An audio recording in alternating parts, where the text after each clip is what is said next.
భాగాన ఎవరున్నారు అని అంటే అట్టడుగు వర్గాల ప్రజలు. పోరాడింది ఎవరు నాయకులు అని అంటే వాళ్ళు కూడా ఎస్సీ బీసీ మైనార్టీల నుంచి వచ్చినటువంటి వాళ్ళు, అంటే ఎక్కువగా నేను చెప్పి.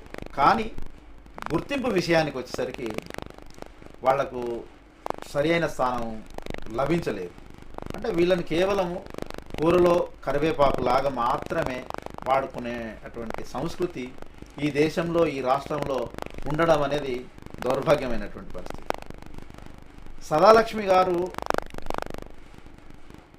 ఒక జాతీయ స్థాయికి ఎదిగినటువంటి నాయకురాలు. ఆమెను కేవలం కులము కారణము చేతనే ఆమెను ఈ సమాజం అంటే ఈ ప్రభుత్వం గుర్తించలేదనేది నా అభిప్రాయం.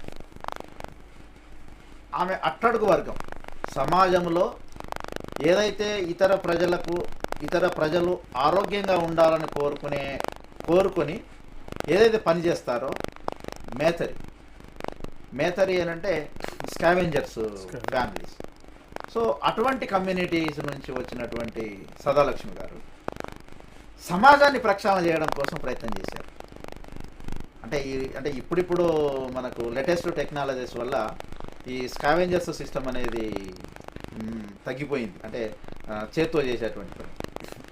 అంటే ఎదుటి కుటుంబాలు ఆరోగ్యంగా ఉండడం కోసం ఏదైతే ఆ వృత్తి ఉండేదో ఆ కులం నుంచి వచ్చినటువంటి ఆ కుటుంబ నేపథ్యం నుంచి వచ్చినటువంటి సదాలక్ష్మి గారు సమాజాన్ని ప్రక్షాళన చేయాలి, సమాజాన్ని ఆరోగ్యవంతంగా చేయాలి, తన సమాజానికి అన్ని రంగాలలో అంటే విద్యాపరంగా, ఆర్థిక పరంగా, ఆరోగ్యపరంగా, వాళ్ళని రాజకీయ పరంగా కూడా చైతన్యం చేసి వాళ్ళని ఒక ఉన్నత స్థానానికి తీసుకురావాల్సిన అవసరం ఉంది అని చెప్పేసి గుర్తించినటువంటి గొప్ప నాయకురాలు సదాలక్ష్మి గారు. ముక్కుసూటి మనిషి సదాలక్ష్మి గారు.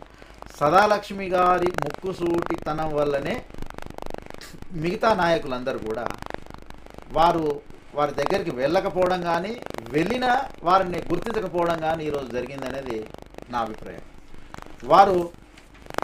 వారి పేరెంట్స్ కనుక మనం ఒకసారి తెలుసుకోవాలనుకుంటే, వీరి ఫాదర్ కొండయ్య, తల్లి గోపమ్మ. వీరు మన ఏదైతే సికింద్రాబాద్ ప్రాంతంలో మచ్చబొల్లారం ఉందో ఆ ప్రాంతంలో వీరు ఉండేటువంటి వాళ్ళు. వీళ్ళ ఫ్యామిలీ అంటే వీళ్ళ తల్లిదండ్రులు అక్కడ వీరు జన్మించినటువంటి వారు. వీరి తల్లిదండ్రులు బళ్ళారి ప్రాంతానికి చెందినటువంటి వాళ్ళు. ట్రైన్లో వస్తూ ఈ బళ్ళారికి వెళ్ళేటువంటి క్రమంలో బళ్ళారే అనుకొని బొల్లారంలో దిగడం అనేది జరిగింది ఆ రోజుల్లో. సో అట్లా వాళ్ళు అక్కడ బొల్లారంలో స్థిరపడ్డారు. సరే, ఆ తర్వాత